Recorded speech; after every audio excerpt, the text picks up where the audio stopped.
ako nanatili sa banyo para gamutin ang sugat. Hindi pa man din ako natatapos na magbenda ng palad ko'y pumasok na si Monica na nakabalot lang ng puting towel. Oh, nandito ka pala. Patay mali siyang tanong niya sa akin. At anong gagawin mo dito? Hindi ba obvious? Monica, talaga bang... Pumasok ito sa sliding glass door sa shower room at binuksan ang shower. Bumuga ako ng malalim at lumabas ng banyo. Bumalik ako sa kitchen at nagkalat doon ng mga pinagkainan ni Monica ng ice cream. Konting-kunti na lang talaga, mauubos na ang pasensya ko sa babaeng iyon. Monica's POV. Hindi maalis ang ngiti sa mga labi ko habang nakatingin ako kay Gabriel na hindi maipinta ang mukha. Iniwan ko sa kitchen ang mga pinagkainan ko ng ice cream at sinadya ko talaga ikalat ang mga iyon sa lamesa hanggang sa sahig. Kahit na kinakabahan ako sa mga kalokohan na ginagawa ko, ay nanatili akong kalmado. Hindi ko pwede ipakita kay Gabriel na natatakot ako sa kanya dahil mas lalo lang niya akong pahihirapan. Makikipaglaro ako sa dragon kong fake husband. Nandito ako ngayon sa hagdan at nakaupo habang nakatingin kay Gabriel. Galit ang nararamdaman ko sa kanya at kinamumuhian ko siya. Ngunit bakit sa tuwing hahalikan niya ako'y nawawala ko sa sarili? Napahawak ako sa aking mga labi habang nakatingin kay Gabriel. Nakalukip-kip ito ngayon at nakasandal sa may gilid ng wine shelf. Bumuga ako ng malalim at nagdesisyon na bumalik na lang sa master's bedroom. Sinara ko ang pinto pero hindi ko yun inilock. Damit pa rin ni Ella ang gamit ko. Hindi naman siguro niya ako mumultuhin lalo na at mukhang mas maganda naman ako sa kanya. Sexy nga at model si Ella pero mukha na siyang matanda. Bakit ko ba pinipintasan ng babaeng iyon? Napansin ko kanina na maraming CCTV sa villa ni Gabriel kaya hindi ako pwedeng kumilos nang hindi ako nag-iisip dahil mabibisto niya ako. Failed ako sa pang-aakit sa kanya. Next step na ako at si Brando naman ang akitin ko. Wala akong mapapala sa boss kaya why not? Nasa assistant niya ako humarot. Pinikit ko ang aking mga mata at nagba siyang matulog na. Naglagay ako ng malaking hotdog pillow sa pagitan namin ni Gabriel kung sakali na tumabi siya sa akin. Bumuga ako ng malalim bago ako nagpa siyang matulog. Ilang araw din akong walang maayos na tulog dahil sa mga nangyari sa buhay ko. Ngayon lang ako nagkaroon ng lakas na loob para harapin ang lahat ng pagsubok na pagdaraanan ko. Kinabukasan nagising ako na wala sa kwarto si Gabriel. Hindi rin naalis ang hotdog pillow sa tabi ko. Mataas na ang sikat ng araw nang magising ako. Mabilis akong bumangon ng kama at tumingin sa bintana. Wala doon sa pool si Gabriel. Mukhang umalis na naman ang lalaking iyon at kung saan ito nagpuntay hindi ko alam. Iniwan ko basta ang kamang tinulugan ko. Hindi na ako nag-abala na ayusin ang mga iyon. Nagtungo ako sa banyo para maghilamos. Nakabukas ang shower room at sa tingin ko'y nandoon si Gabriel. Umupo ako sa may babaw na lababo at nag-cross legs. May tao pala dyan? Malakas na tanong ko. Biglang sumara ang faucet ng shower at binuksan nito ang glass door. Tumambad sa harapan ko ang nakatayong kahabaan ni Gabriel. Bigla akong nasamid sa nakita kong malaki at mahabang alaga nito. Get out! Malakas na bulyaw nito sa akin bago muling isara ang glass door. Bumuga ako ng malalim. Tinapik ko magkabila kong pisngi at mabilis na umalis sa banyo. Pakiramdam ko hinahabol ako ng maraming hotdog. Sobrang bilis ng tibok ng puso ko. Monica! Sermon ko sa aking sarili. Lumabas ng banyo si Gabriel na nakasuot ng brown na robe. May puting tuwalya ito sa ulo at pinupunasan ng basa nitong buhok. Huminto ito sa paglalakad at tumingin sa akin. Mabilis akong nagyuko ng ulo dahil sa matinding pagkakapahiya. Nginisian lang ako ni Gabriel. Alis ako ngayon. Huwag mong tangkay na tumakas dahil wala kang mapupuntahan. Bantay saradong entrance at exit na daraanan mo bago ka makaalis dito. Seryosong sabi pa nito sa akin bago magtungo sa walk-in closet. Sino naman may sabing tatakas ako? Wala pa akong nalalaman tungkol sa sekreto mo at ni Daddy kaya hindi ako tatakas. Matapang kong sagot dito. Iiwan ko ang cellphone ko. Pwede mong gamitin para kontakin ng Daddy mo. Nagsusuot ito ng black pants nang walang pang itaas na damit. At bakit ko naman yun gagawin? Hindi ako kasi bobo ng iniisip mo, Gabriel. Nagtaas ako ng kilay. Binalingan niya ako at nginisian pa. Matapang ka na talaga, Monica. Pinatapang mo ako. Ayaw mo ba? Hindi ba't mas maganda na matapang masawa na isang masamang tao na katulad mo? Pareho na tayo ngayon, masamang tao. Ano bang next step natin? Ang pumatay? Hindi nakaibig si Gabriel sa sinabi ko. Nagpatuloy lang ito sa pagbibihis na parang walang narinig. Ikaw na bahala dito. Magkalat ka hanggang gusto mo. Huwag mo lang ubusin ang pasensya ko sa'yo, Monica. Nilapitan niya ako at tinitigan sa mga mata. Maganda bang view na nakita mo kanina? Pabulong nitong tanong sa akin. Namula magkabilang pisngi ko dahil sa sinabi nitong iyon. Tinula ko siya ngunit hinapit niya ang bewang ko. Idinikit ni Gabriel ang katawan niya sa akin. Magpapakabait ka. Bulong nito sa may leeg ko. Hindi mo magugustuhan kapag nagalit ako. Pagpapatuloy nito, patungo sa aking tenga.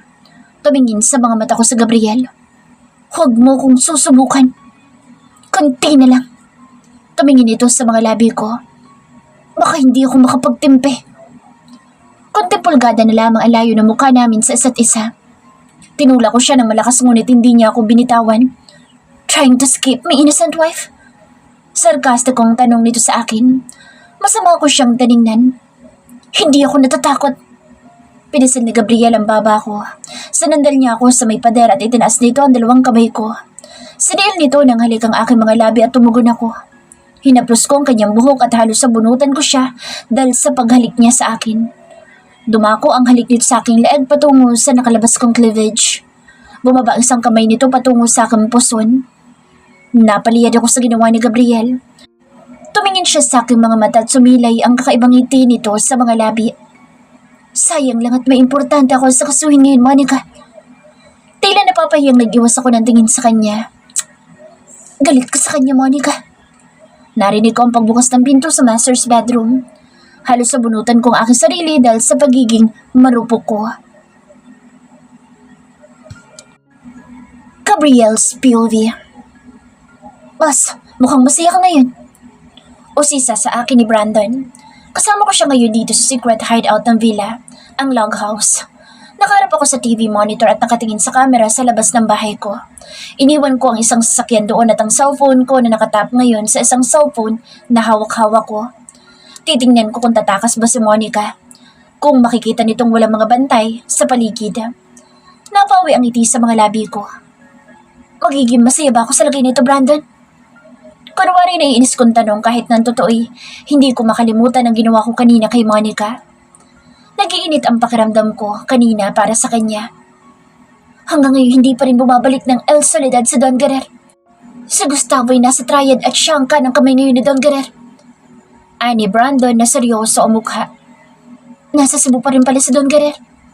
Nagluluksa pa rin siya sa pagkamatay ni Ella. Mahal na mahal niya ang anak niya, boss. Nagpagawa pa siya ng mausoleum ni Ella sa isang private cemetery na pag-aari niya. Huminga ako ng malalim. Ibinalik ko ang tingin sa monitor at wala pa ako nakikitang kakaiba. Hindi ako titigil hanggat hindi ko nahahanap si Guzman, Brandon. At gagawin ko ang lahat para kusa siya lumapit sa landas ko. Tumayo si Brandon at kumuha ng alak sa wine shelf. Naglabas din ito ng 2 round glass at ibinaba nito iyon sa lamesa bago tumingin sa akin. At si Monica ang tanging paraan para lumapit sa Guzman. Hanggang kailan mo pa ihirapan ng isang inosente, boss? Nagsalubong ang kilay ko sa sinabi ni Brandon. Ngayon lang yata niya pinakaalaman ng ganito ako dahil lang kay Monica. Binunod ko ang baril sa tagiliran ko at itinutok iyon kay Brandon. May magiging problema ba ako sa'yo, Brandon? Wala, boss. Nagyo ko ito ng ulo at hindi na nagsalita pa. Lumabas ito ng bahay at kinuha ang isang bote ng brandy. 7 years ko nang kasama si Brandon at ni minsan hindi pa niya ako iniwan. Bumuga ako ng malalim at ibinaba ang baril na hawak ko. Maya-maya tumunog ang cellphone ko na nakatap sa cellphone na gamit ngayon ni Monica. Nilagay ko ang earbuds ko at tahimik na nakinig. Hi, babe. Kumunot ang noo ko sa boss ng lalaki na narinig kong kausap ni Monica. Oren. Boses ni Monica.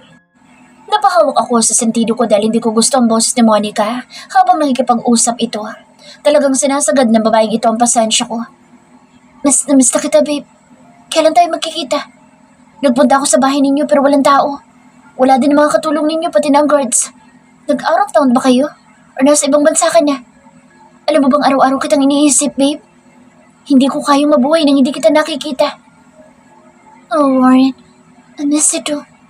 Magkikita naman tayo soon kapag natapos ko ang big problem ko sa life. Magkontrabida kasi gumaharang sa kaligayahan ko kaya magtitiis na lang muna ako.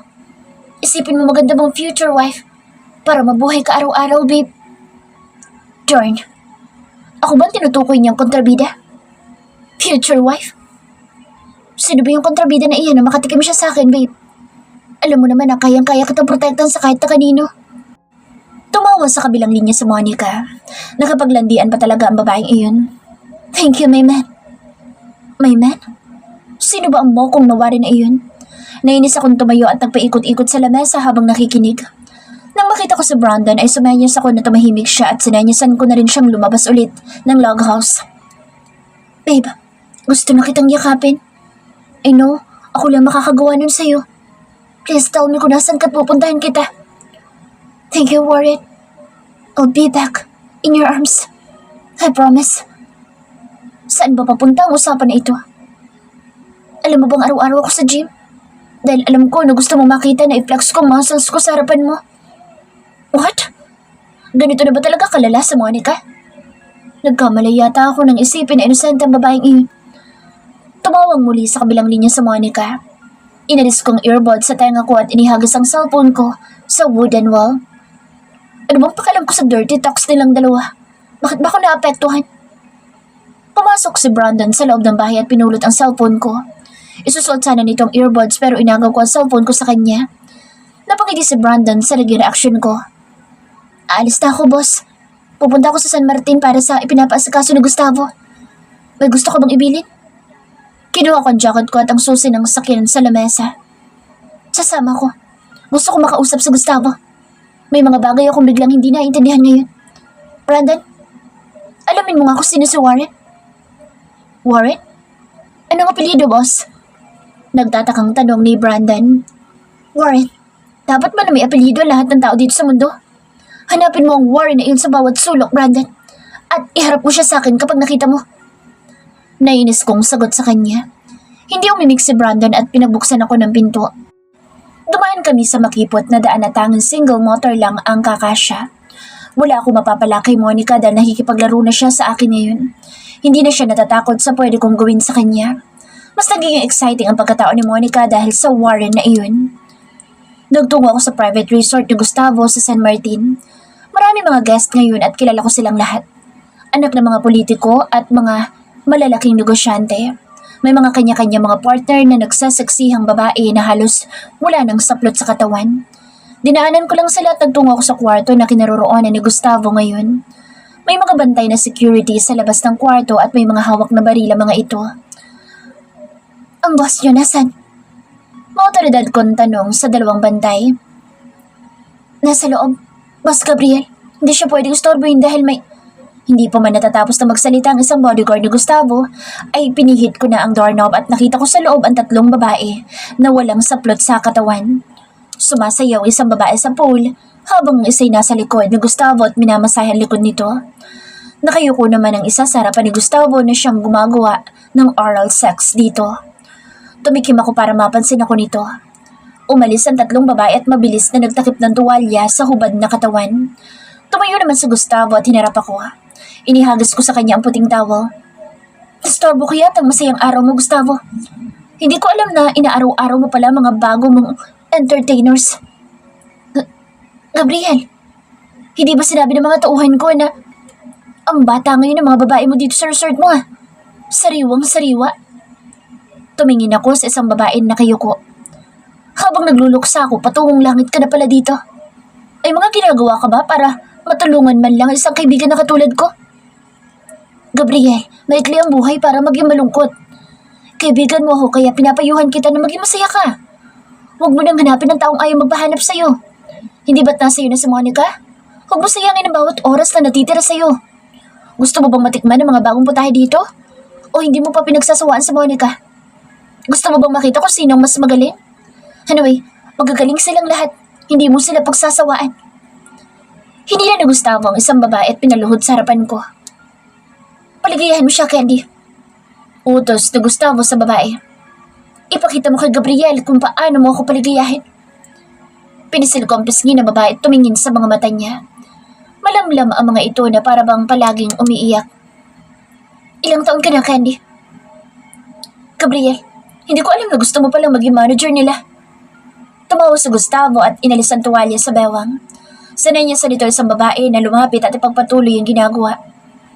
Kung nagluluksa ka pa sa pagkamatay ni Ella, naintindihan ko.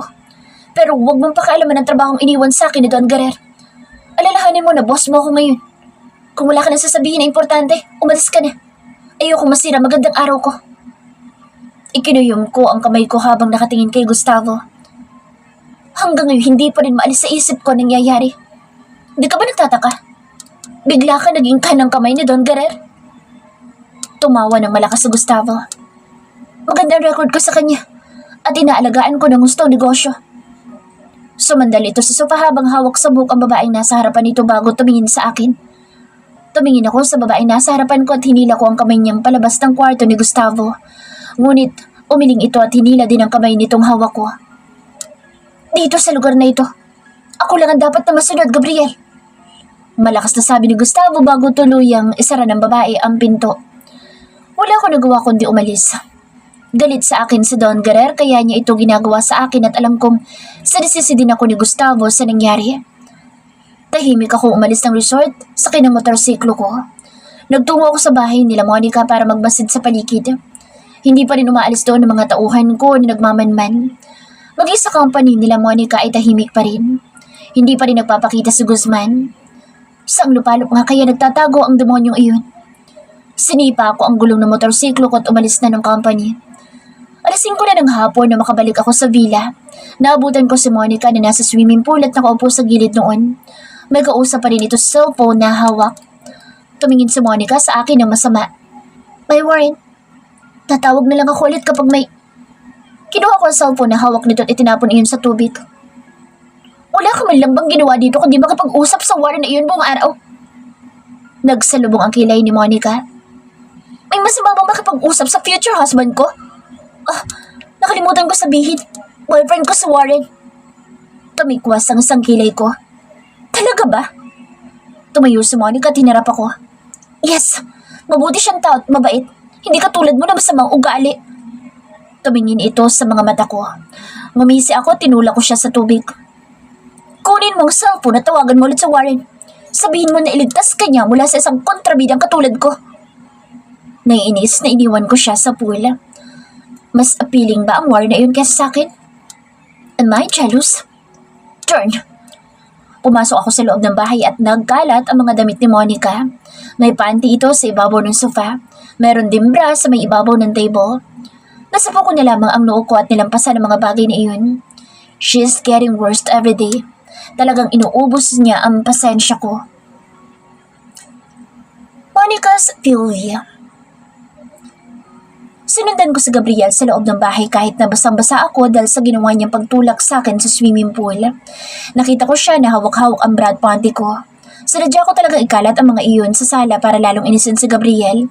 Hindi lang ako ang may impyernong buhay ngayon kundi siya rin. Nananadya ka ba talaga o baka naman... Humalukip-kip ako sa harapan niya at tumingin sa gwapo nitong mukha. Nagsiselos ka? Tumaas ang sulok ng labi nito. Ako? Ginagamit mo pa ba ang utak mo, Monica? Bakit ka bigla nalang dumating dito para itulak ako sa tubig at ihagis ang cellphone na hiniram ko sa'yo?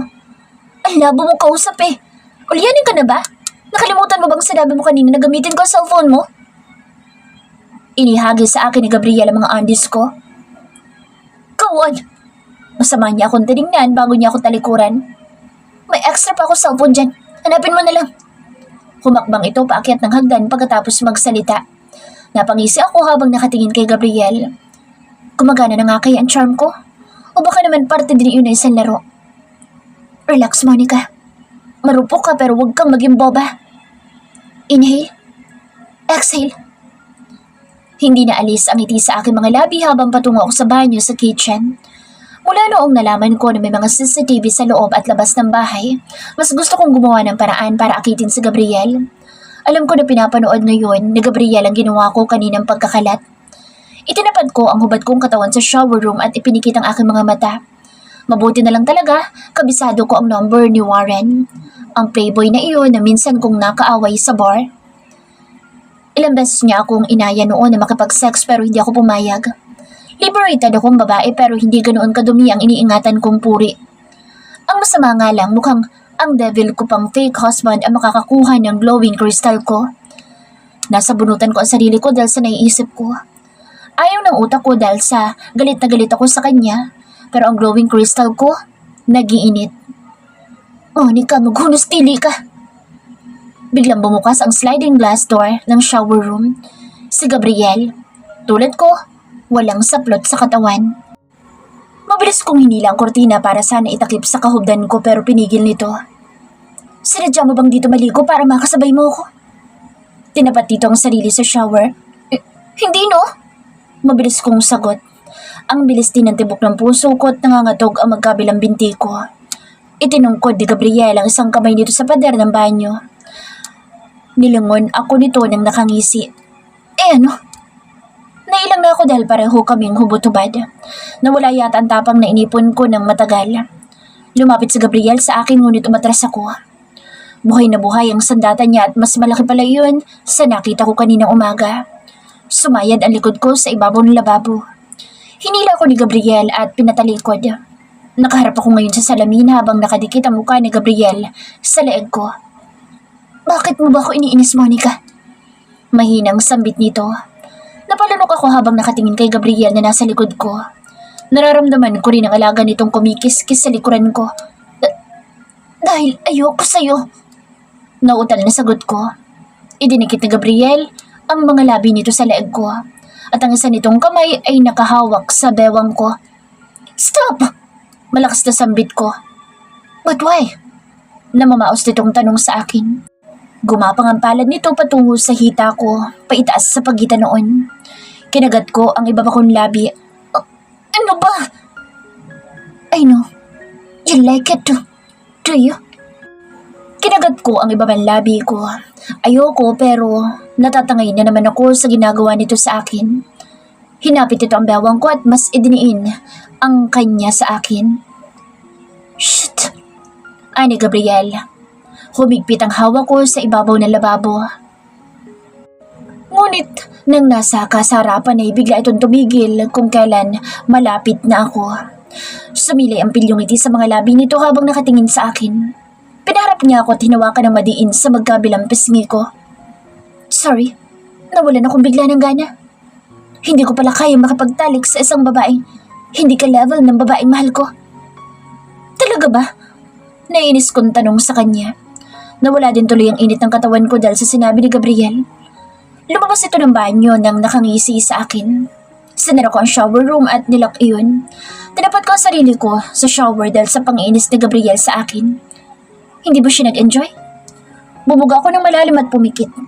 Kailangan mapanatag ang isip ko dahil mukhang mapapanaginipan ko nangyari kanina. Ayokong marinig ni Gabriel na tinatawag kong pangalan niya sa panaginip ko. Ay, ano bang gagawin ko? Kung matulog na lang kaya ako dito sa banyo. 2 oras ako nagtagal sa banyo bago lumabas. Nakasuot lang ako ng bathrobe at iniwasan ko na magkita ang landas namin ni Gabriel kahit na bahay niya ito. Nahihiya akong humarap sa kanya. Nakita niya ako kung paanong mag-arouse. Ay, pambihira namang buhay ito. Wala sa Gabriel sa kitchen at wala din sa sala. Nakasarado ang master's bedroom at marahil ay tulog na ang mokong na iyon. Nakahinga ako ng maluwag. What are you looking? Boses sa likuran ko. Anak ng pusa kay Miss Pada. Mabilis na sambit ko dahil sa pagkagulat. Napahawak pa ako sa dibdib ko dahil sa nervyos. Pusa na pala ako ngayon, Monica. Kung ganoon, hinahanap ng daga ang pusa para makipaglaro, tama ba? Kunting na niya ako ngayon parang walang nangyari kanina sa shower room. Wala itong pangitaas na damit. Nakamaong pants ito at may baril sa tagiliran. Ambisyoso! Nainis na sabi ko rito. Ang tagal mong lumabas ng banyo. May mga binabalikan ka ba? Mga memories? Mapangasar nitong tanong sa akin. Hindi ako sumagot sa pangiinis ni Gabriel sa akin. Sunundan niya ako patungo sa hagdan kahit na hindi ko siya pinapansin. May kahinaan din palang isang gizan. Akala ko'y kasintapang mo ang daddy mo. Napahinto ako sa paghakbang dahil sa sinabi ni Gabriel.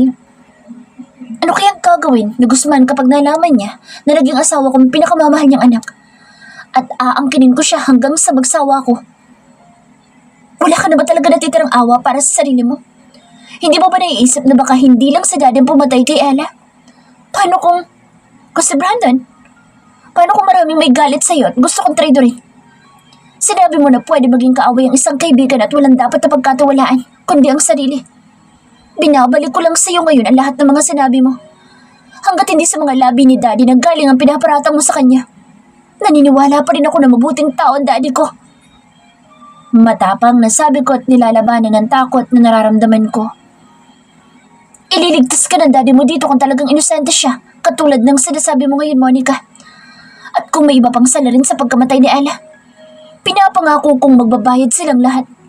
Hindi ako maaawa sa'yo dahil sagad sa buto ang pagkasuklam ko sa mga gizan.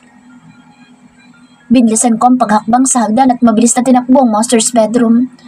Inilak ko iyon habang patuloy sa pag-agos ng luha ang aking mga mata. Daddy, please. Save me. Mahinang sabit ko. Unti-unti akong napaupo sa sahig habang tahimik na umiiyak. Gabriel Sepulveda. Umalis ako ng bahay matapos ang ginawa ko kay Monica.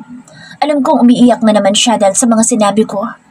Sinuntok ko ang ibabaw ng lamesa habang nakaupo ako sa silya. Iniisip ko ngayon kung ano nga ba ang dapat kong gawin. Kung tama man ang kutob ni Monica, dapat ko ba iyong panghawakan? Napailing ako at halos sabunutan ko ang aking sarili.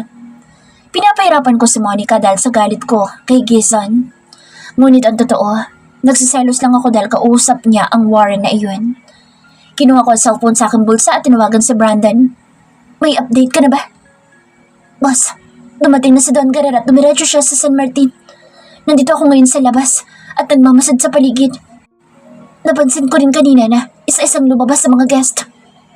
Brandon, bumalik ka dito at ako nang pupunta dyan. Pero boss, nahimigan ko ang boss nito na nag-aalala sa akin. Don't worry, hindi pa ito ang huling araw ko sa mundo. Ikinasa ko ang baril na hawak ko bago tapusin ang pag-uusap namin ni Brandon. Nagtungo ako sa loob ng bahay para kumuha ng leather jacket ko. Nakita ko si Monica na nakaupo sa may hagdan at malayong iniisip. Dito ka lang at huwag na huwag kang aalis kung ayaw mong mapahamak ang mga kaibigan mo. Pagbabanta ko sa kanya. Hindi naman ako aalis dahil mahal ko mga kaibigan ko. Matapang nitong sagot sa akin. Namumula magkabilang pisngi nito, pati na rin ang mga mata. Galing ito sa pang-iyak kanina at lumabas lang sa kwarto para ipakita na okay ito. Good. Pupunta dito si Brandon mamaya. Huwag mong tangkain na akitin si Brandon katulad ng ginagawa mo sa akin. Ginisiyan ako ni Monica. Kung hindi kita sundin, ay magagawa ka ba? Nasar lang ako sa sagot niyang iyon sa akin. Bakit ba ako nagbibilin sa kanya?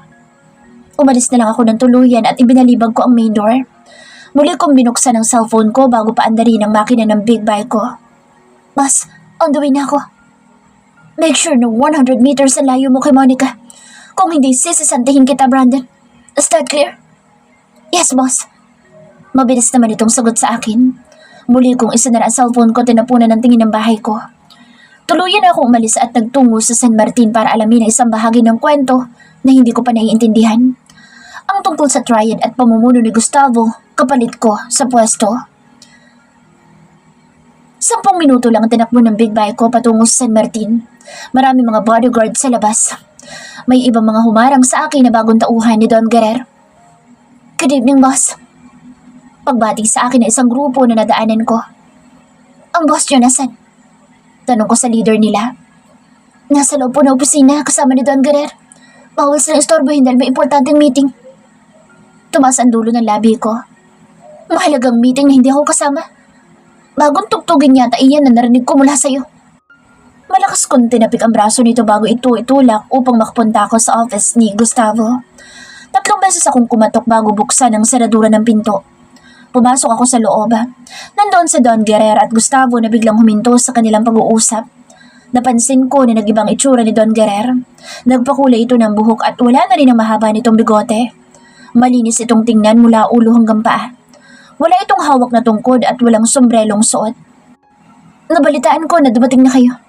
Kaya ako kayo pinuntahan dito. Nasabi ng mga tauhan na bawal kayo istorbohin dahil nag-uusap pa kayong dalawa. May hindi ba dapat akong malaman kaya kayo lang dalawa nag-uusap ni Gustavo, Don Guerrero? Alam ko na hanggang ngayon masama ang loob niyo sa akin sa pagkamatay ni Ella. Pero sana naman isipin niyo na nagpakahirap din ako para mabuo ang triad na ito.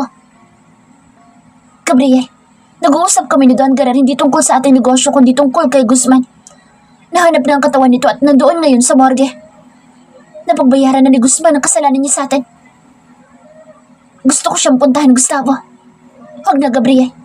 Ipaasikaso ko ang cremation ng bangkay para malinis. Kumunot ang akin noo. Ibig sabihin, pinatay niyo si Guzman? Tama ka, Gabriel. Pinatay ko nga si Guzman dahil pinatay niya ang anak ko. At papatayin ko rin ang anak niya hanggang sa maubos silang lahat. Ngayon nandito ka na. Alam mo ba kung nasan si Monica? May mga bagay akong dapat na itanong sa kanya, lalo na kung nasan isang bahagi ng Black Book. Nasa akin si Monica at pagmamayari ko na siya doon, Garer. Kung may dapat mang makinabang sa kanya ay ako iyon. Wala nang iba pa. Ako nang bahala maghanap sa Black Book na nawawala.